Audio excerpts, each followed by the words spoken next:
ಸಮುದಾಯದ ಸ್ವಾಮೀಜಿಗಳು ಇದೀಗ ಸಿದ್ದರಾಮಯ್ಯನವರು ಪರವಾಗಿ ನಿಂತಿದ್ದಾರೆ. ಸಮುದಾಯಕ್ಕೆ ಏನು ಕಾಂಟ್ರಿಬ್ಯೂಷನ್ ಇಲ್ಲ, ಅವ್ರ ಕಡೆಯಿಂದ ಕೊಡುಗೆನೇ ಇಲ್ಲ ಅಂತಂದ್ರೆ ಈ ಇಷ್ಟರ ಮಟ್ಟಿಗೆ ಬೆಂಬಲ ಯಾಕೆ ಸಿಗುತ್ತೆ ಅಂತ. ಈಗ ಯಾವ ಸ್ವಾಮಿಗಳು ನೋಡಿ, ನಾನು ಈಗ ಸ್ವಾಮಿಗಳ ವಿರುದ್ಧನೇ ಹೋರಾಟ ಮಾಡಿದ್ದವನು. ನಾನು ಎಜುಕೇಶನ್ ಮಿನಿಸ್ಟರ್ ಇದ್ದಾಗ ಈ ಶಿಕ್ಷಣನ, ಪ್ರಾಥಮಿಕ ಶಿಕ್ಷಣನ ಈ ಸ್ವಾಮಿಗಳಿಂದ ಬಿಡುಗಡೆ ಮಾಡಬೇಕಾದ್ರೆ ಅವತ್ತು ಅವ್ರ ವಿರುದ್ಧನೇ ಹೋರಾಟ ಮಾಡಿದವನು ನಾನು. ಇತಿಹಾಸ ಅದು. ಪಾಪ ನೀವು ಯಾವ ಸ್ವಾಮಿಗಳು ಎಲ್ಲರೂ ಮಂತ್ರಿ ಮುಖ್ಯಮಂತ್ರಿ ಅಂತ ಅರ್ಜಿ ಹಿಡ್ಕೊಂಡು ತಿರುಗಾಡ್ತೇವೆ ಸ್ವಾಮಿಗಳು. ಹಾಗಾಗಿ ಈ ಸ್ವಾಮಿಗಳು ಅವ್ರು ಏನು ಕೊಟ್ಟಾರೋ ಏನೋ ಅಂತೇಳಿ ಒಳ್ಳೇದು ನಮ್ಮ ಸ್ವಾಮಿ ಅಲ್ವ. ಅಷ್ಟ ತಕ್ಷಣನೇ ಸ್ವಾಮಿಗಳೇನು ಸಿದ್ದರಾಮಯ್ಯ ಪರ ಇದ್ದಾರೆ, ಅವ್ರ ಪರ, ಸ್ವಾಮಿಗಳು ಸಮಾಜದ ಪರ ಇದ್ದಾರೆ ಅಷ್ಟೇ. ಸರಿ, ಕೇವಲ ಕುರುಬ ಸಮುದಾಯ ಮಾತ್ರವಲ್ಲ, ಅಹಿಂದ ವರ್ಗಕ್ಕೇನೆ ಸಿದ್ದರಾಮಯ್ಯನವರ ಕೊಡುಗೆ ಬಹಳಷ್ಟಿದೆ. ಅಹಿಂದ ಸಮುದಾಯ ಏನಾದ್ರೂ ಉದ್ಧಾರ ಆಗ್ತಿದೆ ಅಥವಾ ಆಗಬೇಕು ಅಂದ್ರೆ ಅದು ಕೇವಲ ಸಿದ್ದರಾಮಯ್ಯನವರು ಅಧಿಕಾರದಲ್ಲಿದ್ರೆ ಮಾತ್ರ ಅಂತ ಕೂಡ ವಾದ ಮಾಡುವವರಿದ್ದಾರೆ. ಇವೆಲ್ಲ ಸುಮ್ಮನೆ ಬೂಟಾಟಿಕೆಯ ಮಾತುಗಳಿವೆಲ್ಲ, ಶುದ್ಧ ಸುಳ್ಳು ಇವೆಲ್ಲ. ಕಾಂಗ್ರೆಸ್ಸೇ ಅಹಿಂದ ರೀ. ನೀವು ಯಾರಾದ್ರೂ ಕಾಂಗ್ರೆಸ್ ಪಾರ್ಟಿ ಲೀಡರ್ಗೆ ಮೈಕ್ ಕೊಡಿ, ಏನ್ ಶುರು ಮಾಡ್ತಾರೆ ಭಾಷಣ?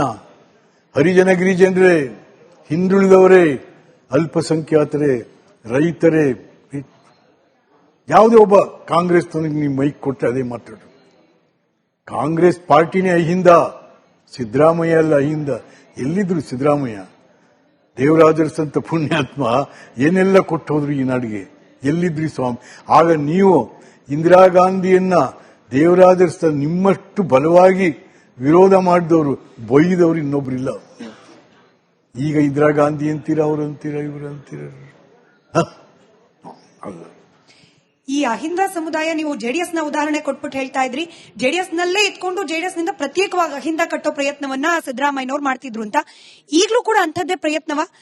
ನೀವೇ ಹೇಳ್ದಾಗೆ ಕಾಂಗ್ರೆಸ್ ಏನೇ ಅಹಿಂದ ಸಮುದಾಯದ ಪರವಾಗಿರೋ ಪಕ್ಷ ಆದ್ರೂ ಕೂಡ ಸಿದ್ದರಾಮಯ್ಯನವರು ನನ್ನ ಪರವಾಗಿ ಅಹಿಂದ ಇರೋದು ಕಾಂಗ್ರೆಸ್ನ ಪರವಾಗಿ ಅಲ್ಲ ಅನ್ನೋ ರೀತಿಯಲ್ಲಿ ಏನಾದ್ರೂ ಪೋಟ್ರೆ ಮಾಡೋ, ಆ ರೀತಿಯಲ್ಲಿ ಬಿಂಬಿಸೋ ಪ್ರಯತ್ನ ಮಾಡ್ತಿದ್ದಾರೆ ಅಂತ ಅನಿಸ್ತಿದ್ಯಾ? ಹೌದು. ಅವ್ರು ಏನ್ ಹೇಳ್ಬೇಕು? ಅವರು ಕಾಂಗ್ರೆಸ್ ಹೆಸರು ಹೇಳುವಲ್ಲ ಮನುಷ್ಯ. ಅಹಿಂದ ನಿನ್ನ ಅಹಿಂದ ಅಲ್ಲಪ್ಪ, ಕಾಂಗ್ರೆಸ್ ನಿನ್ನ ತಗೊಂಬ ನಿನ್ ಮುಖ್ಯಮಂತ್ರಿ ಮಾಡಿರೋದು. ಕಾಂಗ್ರೆಸ್ಸೇ ಅಹಿಂದ. ಕಾಂಗ್ರೆಸ್ ಈ ದೇಶದಲ್ಲಿ ಯಾರ ಪರವಾಗಿದೆ? ಈ ಎಂಥ ತುಳಿತಕ್ಕೆ ಒಳಗಾದವರ, ಶೋಷಿತ ಸಮುದಾಯಗಳ ಪರವಾಗಿರ್ತಕ್ಕಂಥದ್ದೇ ಕಾಂಗ್ರೆಸ್. ಸೊ ಹಾಗಾಗಿ ಇದು ಎಲ್ಲಾ ಜಾತಿ, ಜನಾಂಗ, ಧರ್ಮ, ಭಾಷಿಕರ ಪಕ್ಷ ಕಾಂಗ್ರೆಸ್. ನಾನು 40 ವರ್ಷ ಕಾಂಗ್ರೆಸ್ ಅಲ್ಲಿದ್ದವನು, ನಿಮ್ಮನ್ನು ಕಾಂಗ್ರೆಸ್ಗೆ ಕರ್ಕೊಂಡ್ಬಂದವನು. ನಿಮ್ಮ ಉಪಟಳದಿಂದ ಕಾಂಗ್ರೆಸ್ ಬಿಟ್ಟೋದವನು ನಾನು. ಹಾಗಾಗಿ ಸಿದ್ದರಾಮಯ್ಯನವರು ಸ್ವಲ್ಪ ಎಲ್ಲ ಯೋಚನೆ ಮಾಡಿ ಹೇಳಬೇಕೆ ಹೊರತು ಸುಮ್ಮನೆ ನಾನು ನಂದು ನೋ ನೆವರ್. ಸರಿ, ನಿಮ್ಮದೇ ಮಾತು. ಹಾಗೆ ಬಹುತೇಕರ ಬಾಯಲ್ಲಿ ಕೇಳೋ ಮಾತು ಅಂದ್ರೆ ಹಾಲು ಕೆಟ್ಟರೂ ಕೂಡ ಹಾಲು ಮತದವ್ರು ಕೆಡೋದಿಲ್ಲ ಅಂತ. ಹೀಗಾಗಿ ಕೊಟ್ಟ ಮಾತನ್ನು ಉಳಿಸ್ಕೊಳ್ಬೇಕು ಸಿದ್ದರಾಮಯ್ಯನವರು ಅಂತ ಹೇಳಿ ನೀವು ಕೂಡ ಪ್ರಸ್ತಾಪ ಮಾಡ್ತೀವಿ. ಮಾತು ಕೊಟ್ಟಿದ್ದಾರೆ ಅನ್ನೋದಕ್ಕೆ ಸಾಕ್ಷಿ ಏನು ಅಂತ ಕೇಳ್ತಿದ್ದಾರೆ. ಮಾತಾಡಿದ ಸಂದರ್ಭದಲ್ಲಿ ಏನು ವಿಶ್ವನಾಥ್ ಅವರಿದ್ರ? ವಿಶ್ವನಾಥ್ ಅವ್ರ ಮುಂದೆ ಏನಾದ್ರೂ ಡಿ ಕೆ ಶಿವಕುಮಾರ್ ಅವ್ರ ತಲೆ ಮೇಲೆ ಕೈ ಇಟ್ಟು ಪ್ರಮಾಣ ಮಾಡಿದ್ರ ಸಿದ್ದರಾಮಯ್ಯನವರು? ನೀವು ಯಾವ ಕಾನ್ಫಿಡೆನ್ಸ್ ನಲ್ಲಿ ಹೇಳ್ತಿದ್ದೀರಿ ಮಾತುಕತೆ ಆಗಿದೆ ಅಂತ? ರಾಜಕಾರಣದಲ್ಲಿ ಜವಾಬ್ದಾರಿ ಅಥವಾ ಅಧಿಕಾರದ ಮಾತುಗಳು ಬಹಿರಂಗವಾಗಿ ಆಗಲ್ಲ.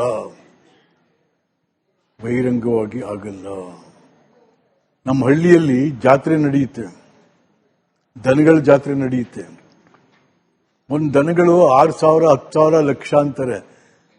ಅದು ಯಾರು ಮಾತಾಡಲ್ಲ. ಒಂದು ಟವಲ್, ಆ ಟವಲ್ ಅಲ್ಲಿ ಕೈ ಕೆಳಗೆ ಹಾಕ್ತಾರೆ. ತಗೊಳ್ಳೋನು ಮಾರೋನಿಬ್ರೆ, ಎರಡು ಕೈ ಇರ್ತಾವ ಅಷ್ಟೇ. ಬೆರಳೆಲ್ಲ ಎಣಿಸ್ಬಿಡ್ತಾರೆ ಹಿಂಗೆ, ಅಷ್ಟೇ, ಕ್ಲೋಸ್. ಅದು ಪಾಲಿಟಿಕ್ಸ್ ಅಮ್ಮ. ಇಲ್ಲಿ ಪಾಲಿಟಿಕ್ಸ್ ಅಂದ್ರೆ ಬಹಿರಂಗವಾಗಿ ಹೇಳ್ತಾರೆ. ಆಗಿಲ್ವೇ? ಶಿವಕುಮಾರನ ತಲೆ ಮೇಲೂ, ಶಿವಕುಮಾರನ ತಮ್ಮ ಸುರೇಶ್ ಮೇಲೂ ಕೈ ಇಟ್ಟಿಲ್ವೇ ಸಿದ್ದರಾಮಯ್ಯ? 30 ತಿಂಗಳೊಳಗೆ ನಾನು ರಾಜೀನಾಮೆ ಕೊಡ್ತೀನಿ ಅಂತ. ಇದೆಲ್ಲರಿಗೂ ಗೊತ್ತಿರುವಂತ ವಿಚಾರ. ಇವಾಗ ಖರ್ಗೆ ಅವ್ರಿಗೆ ಗೊತ್ತಿಲ್ವಾ? ಯಾರು ಹೇಳಕ್ ಇಷ್ಟಪಡ್ತಾ ಇಲ್ಲ ಅದನ್ನ. ಹೇಳಕ್ ಇಷ್ಟಪಡ್ತಿಲ್ಲ. ಸಿದ್ದರಾಮಯ್ಯನವ್ರ ಕಂಡ್ರೆ ಭಯಾನ? ನನಗೆ ಗೊತ್ತಿಲ್ಲ. ಸಿದ್ದರಾಮಯ್ಯನ ಕಂಡ್ರೆ ಇವ್ರಿಗೆ ಭಯನೋ ಅವ್ರಿಗೆ ಭಯನೋ ಯಾರಿಗ್ ಗೊತ್ತು ಕತೆ. ಈಗ ಮಾತುಕತೆ ಆಗಿರೋದೇ ನಿಜ ಆದ್ರೆ ಇದೇ ಪ್ರಶ್ನೆಯನ್ನ ಪತ್ರಕರ್ತರು ಕೇಳಿದ್ರೆ ಸಿದ್ದರಾಮಯ್ಯನವರು ಕೋಪ ಮಾಡ್ಕೊಳ್ತಿದ್ದಾರೆ. ಎಲ್ಲಿ ಮಾತುಕತೆ ಆಗಿದೆ, ನಿಮ್ ಮುಂದೆ ಆಗಿದೆಯಾ ಮಾತುಕತೆ ಅಂತ ಹೇಳಿ ನಮ್ಗೆ ಉಲ್ಟಾ ಪ್ರಶ್ನೆ ಕೇಳ್ತಿದ್ದಾರೆ. ಕೋಪ ಮಾಡ್ಕೊಳ್ಳೋದೇ ಸತ್ಯ. ಅವ್ರು ಕೋಪ ಮಾಡ್ಕೋತಾ ಇದ್ದಾರಲ್ಲ ಅದೇ ಸತ್ಯ. ಯಾಕೆಂತಂದ್ರೆ ನಿಜ, ನಾನು ಹೇಳಿದ್ದು ನಿಜ. ಇವತ್ತಿಗೂ ಕೂಡ ಅದೇ ಇದೆ. ಇವತ್ತಿಗೂ ಹಾಲು ಕೆಟ್ಟರು ಹಾಲು ಮತ ಕೆಡಲ್ಲ ಅಂತೇಳಿ ಇವತ್ತು ನಾವು ಉತ್ತರ ಕರ್ನಾಟಕ ಇರ್ಬೋದು, ಎಲ್ಲಿರ್ಬೋದು, ಏನಾದ್ರೂ ಒಂದು ವ್ಯಾಪಾರ ಸಾಪಾರ ಅಂದ್ರೆ ಕುರುಬರು ಕರ್ಕೊಂಬಂದು ಬೋರ್ಡಿಗೆ ಮಾಡಿಸ್ಲಿ ಅಂತ, ಎಲೆಕ್ಷನ್ಗಳಲ್ಲಿ ಕುರುಬರು ಕರ್ಕೊಂಬಂದು ಮೊದಲು ಓಟ್ ಹಾಕ್ಸ್ಲಿ. ಹೀಗೆ ಸಮಾಜದಲ್ಲಿ ಈ ಸಮುದಾಯಕ್ಕೆ ಒಂದು ಗೌರವ ಇದೆ. ಬೆನ್ನಿ ನಿಲ್ತಾರಪ್ಪ, ಮಾತಿ ನಡ್ಕೋತಾರಪ್ಪ ಅಂತಹದಕ್ಕೆ ಚ್ಯುತಿ ತಂದು ಬಿಟ್ಟಲ್ಲಪ್ಪ ಸಿದ್ದರಾಮಯ್ಯ. ನೀನು ಆ ಸಮಾಜದಿಂದ ಬಂದು ಇಡೀ ಸಮಾಜದ ಹೆಸರನ್ನೇ ಹಾಳು ಮಾಡಿಬಿಟ್ಟಲ್ಲ ಅಂತ ಹೇಳ್ತೀವಿ. ಇವತ್ತಿಗೂ ಹೇಳ್ತೀರಿ ಅದನ್ನ. ಒಳಗೇನ್ ಮಾತುಕತೆ ಆಗಿದೆಯೋ ಗೊತ್ತಿಲ್ಲ ಸರ್, ಆದ್ರೆ ನೀವೇ ಹೇಳಿದ ಮಾತು ಮತ್ತೊಂದ್ ಕಡೆಯಲ್ಲಿ ಸಿದ್ದರಾಮಯ್ಯನವರ ನಡವಳಿಕೆ ಹೆಂಗಾಗ್ತಿದೆ ಅಂತಂದ್ರೆ ಕುರುಬ ಸಮುದಾಯ ಅಂತಂದ್ರೆ ಸಾಕು ಅವ್ರನ್ನ ಅಟ್ಟಾಡ್ಸ್ಕೊಂಡು ಹೊಡೆಯೋ ಪರಿಸ್ಥಿತಿಗೆ ತರ್ತಿದ್ದಾರೆ ಅಂತ ಹೇಳಿ. ಅಂತದ್ ಏನ್ ಮಾಡ್ತಿದ್ದಾರೆ ಸಿದ್ದರಾಮಯ್ಯನವರು? ಪಾಲಿಟಿಕ್ಸ್ ಅಂದ್ರೇನೆ ಅಧಿಕಾರ, ಅಧಿಕಾರಕ್ಕೋಸ್ಕರ ಅವ್ರು ಆಸೆ ಪಟ್ರೆ ತಪ್ಪೇ? ಈಗ ಜನ ಏನ್ ತಿಳ್ಕೊಂಡಿದ್ದಾರೆ ಗೊತ್ತೇ, ಸಿದ್ದರಾಮಯ್ಯ ಕುರುಬರಿಗೆ ಏನೆಲ್ಲ ಮಾಡ್ಬಿಟ್ಟಿದ್ದಾನೆ, ಕುರುಬರು ತಿಂದು ತೆಗ್ಬಿಟ್ಟಿದ್ದಾರೆ ಅಂತ. ಬೇರೆ ಜನರು ಏನು ಆಗಿಲ್ಲ. ಎಷ್ಟು ಸರಿ ಕೇಳಿ, ಒಂದು ಮೆಡಿಕಲ್ ಕಾಲೇಜ್ ಕೊಡಪ್ಪ, ಒಂದು ಎಂಜಿನಿಯರಿಂಗ್ ಕಾಲೇಜ್ ಕೊಡಪ್ಪ, ಮಕ್ಕಳು ಏನಾದ್ರು ಶಾಲೆ ಕಾಲೇಜು ಕಟ್ಸಪ್ಪ, ಅದನ್ನ ಎಲ್ಲಿ ಮಾಡಿದ್ರು? ಏನೂ ಆಗಿಲ್ಲ. ಅದರಿಂದ ಕುರುಬ ಸಮುದಾಯಕ್ಕೆ ಏನೂ ಆಗಿಲ್ಲ ಅಂತರ್ಯದಲ್ಲಿ. ಆದ್ರೆ ಬಹಿರಂಗವಾಗಿ ಏನಾಗಿದೆ ಅಂತಂದ್ರೆ ಬೇರೆ ಬೇರೆ ಸಮುದಾಯದವರು ಕುರುಬ್ರೇನೋ ಆಗೋಗಿದೆ, ಕುರುಬ್ರೇನೋ ತಿಂದುಬಿಟ್ರು, ಕುರುಬ್ರೆ ಅಂತದ್ದು ಆಗೋಯ್ತು ಅಂತ. ಹಾಗಾಗಿ ನಿಮ್ಗೆ ಹೇಳ್ತೀನಿ, ನನ್ನ ಪರಿಸ್ಥಿತಿನ ಹೇಳ್ತೀನಿ. ಸಿದ್ದರಾಮಯ್ಯ ಎಂತ ಮನುಷ್ಯ ದ್ವೇಷಿ ಅಂದ್ರೆ ಮನುಷ್ಯ ದ್ವೇಷಿ ಅವನು. ನನ್ನ ಅಳಿಯ ಚೀಫ್ ಎಂಜಿನಿಯರ್ ನನ್ನ ಅಳಿಯ 1.5 ವರ್ಷ ಆಯ್ತು ಪೋಸ್ಟಿಂಗ್ಸ್ ಕೊಟ್ಟಿಲ್ಲ ಅವ್ರಿಗೆ. ನಿಮ್ಮ ಅಳಿಯ ಅನ್ನೋ ಕಾರಣಕ್ಕೆ? ನನ್ನ ಸ್ವಂತ ಅಳಿಯ. ನನ್ನ ಅಳಿಯ ಅನ್ನೋ ಕಾರಣದಿಂದ 1.5 ವರ್ಷದಿಂದ ಚೀಫ್ ಎಂಜಿನಿಯರ್ ಅವ್ರಿಗೆ ಪೋಸ್ಟಿಂಗ್ಸ್ ಕೊಟ್ಟಿಲ್ಲ ರೀ. ಇಂಥದ್ದು 4-5 ಇದಾವೆ ಕುರುಬ್ರವೇ. ಇವ್ರು ಯಾರಿಗೆ ಕುರುಬ್ರು ಇವ್ರಿಗೆ ಆಗಲ್ಲ, ಇವ್ರಿಗೆ ಅಲ್ಲಿ ಅವ್ರ ಅಳಿಯನಿಗೋ ಇನ್ಯಾವನಿಗೋ ಬಲಿಯಾಗ್ತಾ ಹೋಗೋದು. ಇಂಥ ಮನುಷ್ಯ ದ್ವೇಷಿ ಸಿದ್ದರಾಮಯ್ಯ. ಇನ್ನು ಇದಕ್ಕಿಂತ ಏನ್ ಹೇಳಿ ನಾನು. ಈಗ ರಾಜಕೀಯದಲ್ಲಿ ಸ್ವಂತ ಸಮುದಾಯದ ಜನರನ್ನ ಮುನ್ನೆಲೆಗೆ ತರೋದು, ಬೆಳೆಸೋದು ಸ್ವಾಭಾವಿಕ. ನೀವು ಚಿಮ್ಮನಕಟ್ಟಿ 2 ಉದಾಹರಣೆ ಇರಬಹುದೇನೋ. ಇದನ್ ಬಿಟ್ಟು ಬೇರೆ ಯಾರು ಕುರುಬ ಸಮುದಾಯದವರನ್ನ ಮುನ್ನೆಲೆಗೆ ತರಲೇ ಇಲ್ವಾ ಸಿದ್ದರಾಮಯ್ಯನವರು? ಯಾರಂತಂದ್ರು? ಬೆಳೆದವರನ್ನ ಬಳಸ್ಕೊಂಡ, ಬೆಳೆದವರನ್ನ ತುಳಿದ ಅಷ್ಟೇ. ಯಾರನ್ನ ಬೆಳೆಸ್ತಾ ಹೇಳಿ? ನಾವು ನಮ್ಮನ್ನ ಬೆಳೆಸ್ತವ್ರು, ನನ್ನನ್ನಾಗ್ಲಿ ಅಥವಾ ನಮ್ಮ ರೇವಣ್ಣ HM ರೇವಣ್ಣನಾಗ್ಲಿ ದೇವರಾಜ ಅರಸ್ ಪುಣ್ಯಾತ್ಮ ಬೆಳೆಸಿದ್ದು. ಈ ನಮ್ಮ ಈಶ್ವರಪ್ಪನ ಬೆಳೆಸಿದ್ಯಾರು? ಬಿಜೆಪಿ. ನಮ್ಮ ಯಡಿಯೂರಪ್ಪನವ್ರು ಬೆಳೆಸಿದ್ದವರನ್ನ. ಈ ಯಾರನ್ನ ಬೆಳೆಸಿದ ಮನುಷ್ಯ ಹೇಳಿ? ನಾವು ಈಗ ಬಿಟ್ಕೊಡ್ಬೇಕು ಅನ್ನೋ ಮಾತು ಬಂದಾಗ ಕಾಂಗ್ರೆಸ್ನಿಂದ ಸಿದ್ದರಾಮಯ್ಯನವರನ್ನೇನಾದ್ರೂ ಕೆಳಗಿಳಿಸೋ ಪ್ರಯತ್ನ ಆದ್ರೆ ಕಾಂಗ್ರೆಸ್ ಪಕ್ಷವೇ ಸರ್ವನಾಶ ಆಗೋಗುತ್ತೆ ಅಂತ ಹೇಳಿ ಮಾತನಾಡ್ತಿದ್ದಾರೆ. ಕಾಂಗ್ರೆಸ್ಗೆ ಸಿದ್ದರಾಮಯ್ಯ ಅನಿವಾರ್ಯ ಅಂತ ಕೂಡ ಮಾತನಾಡ್ತಿದ್ದಾರೆ.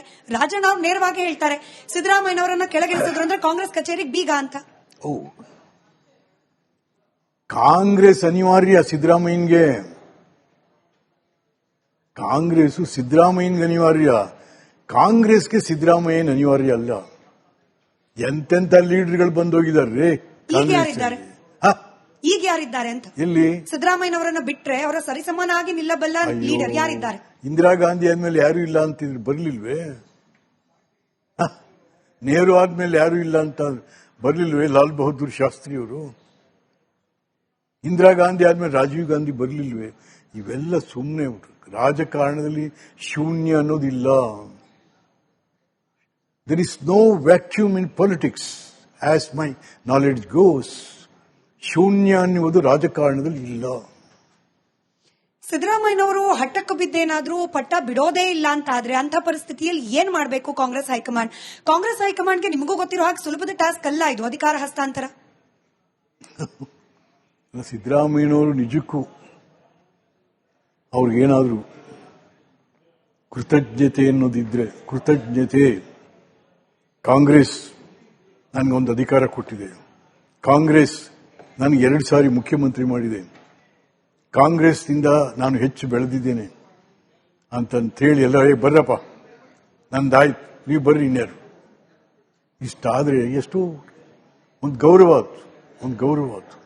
ಬಟ್ ಇವತ್ತು ಕೃತಜ್ಞತೆಯೇ ಇಲ್ಲದ ಒಬ್ಬ ನಾಯಕ ಈ ನಾಡಿನಲ್ಲಿದ್ದಾನೆ ಅಂದ್ರೆ ಅವನು ಸಿದ್ದರಾಮಯ್ಯ. ನಿಮ್ಗೆ ಯಾವ ಕೃತಜ್ಞತೆಯೂ ಇಲ್ಲ.